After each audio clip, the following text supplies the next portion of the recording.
Hi, my name is Terry. I've lost 170 pounds with keto, carnivore, and ketovore. So really quick, as I'm doing this is not a very fresh jicama.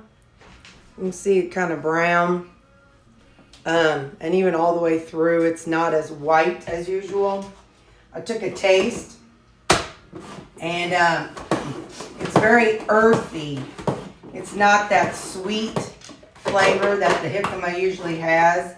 I don't think it's bad per se. I don't think that it's something I need to go run into Walmart and try to take it back. But it's just not that good, bright, sweet flavor jicama. So I'm still going to dehydrate it because it'll work. You know, it's not bad. It's not like ruined or gross. I'm still going to dehydrate it because it could still be good for popping a couple for here and there. So anyway, yeah, I just thought I'd tell you that. You may get into one and like pretty deep you may see the brown.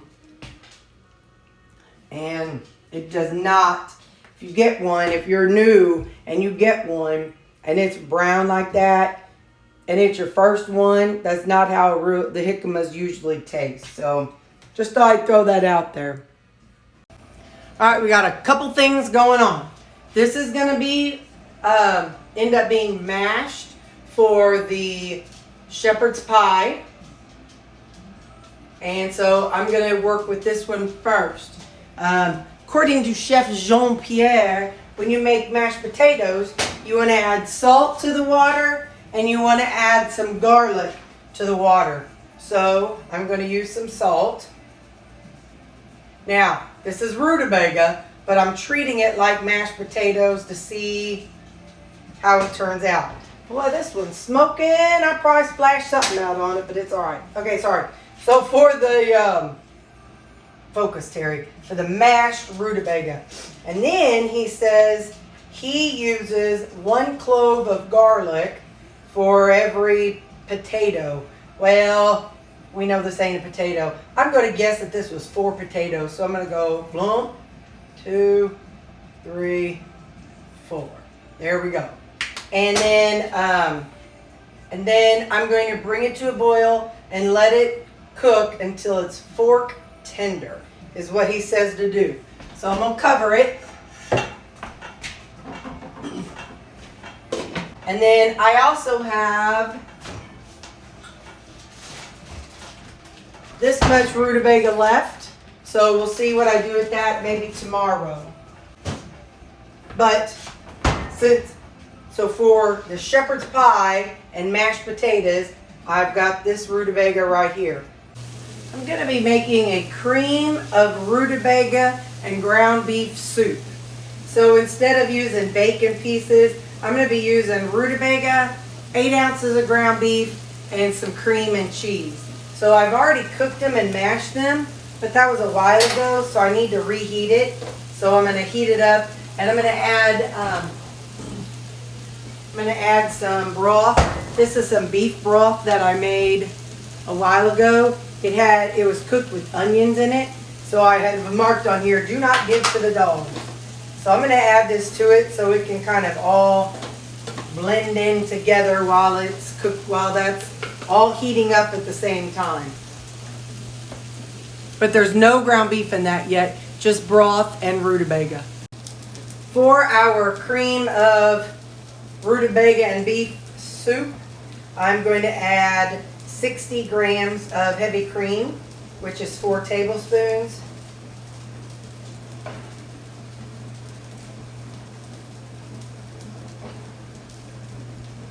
That's right there, 59 is close enough. So now I'm going to let that go a little bit longer. And then we're going to break out the immersion blender, but I want to heat it all the way through.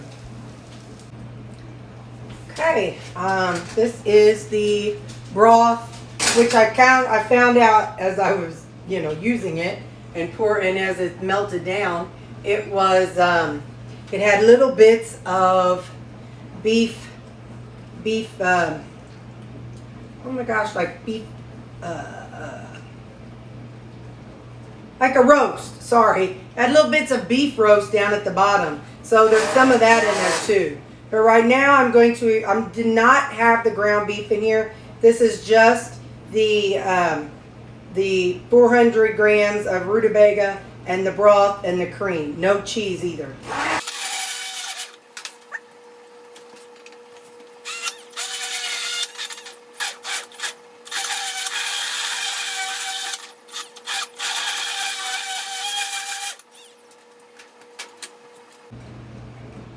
I'm okay with mine being thick. I'm not a thin soup person anyway. Set that back there. Whoa, whoa.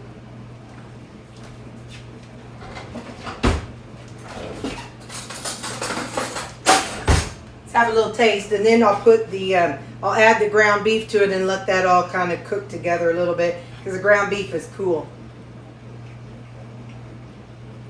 Holy smokes, that's amazing. Okay, yeah. I'm going to add the ground beef to it. Give me just a minute. Okay, I microwaved this just so it could kind of be warm, and I'm not waiting all day.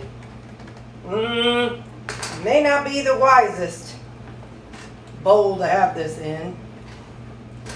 So now, I'm just going to stir it up and mix it all together and let it simmer for, I don't know, 5-10 minutes so it can all kind of get all the flavors blended together.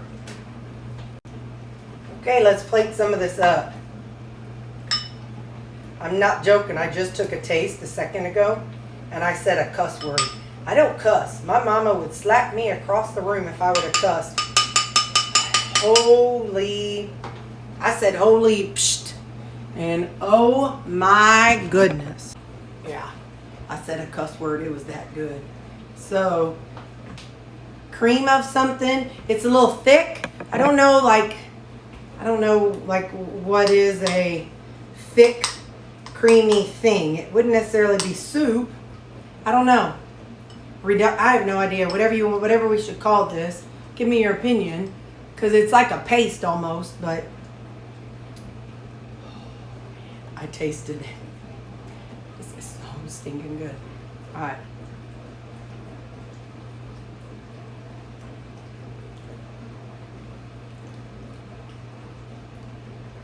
Y'all, seriously.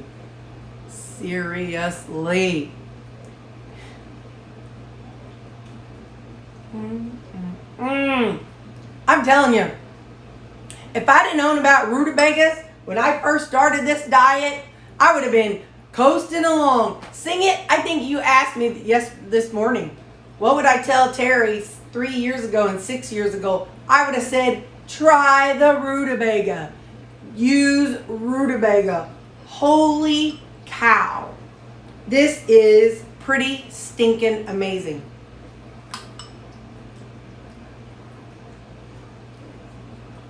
I hear angels singing and fireworks going off.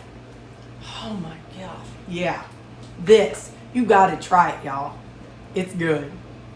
Y'all, I'm not kidding. If I had a long enough tongue and a long enough nose, I'd shove my face right down in there and lick that out, but it's not.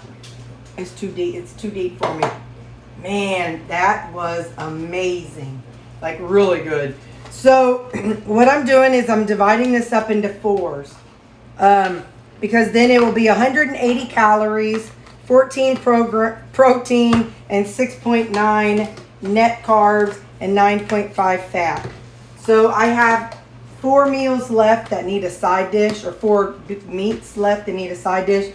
So I broke them down, so then this way I can take this with one of my meals, and yeah, it'll be higher calories, but I don't care.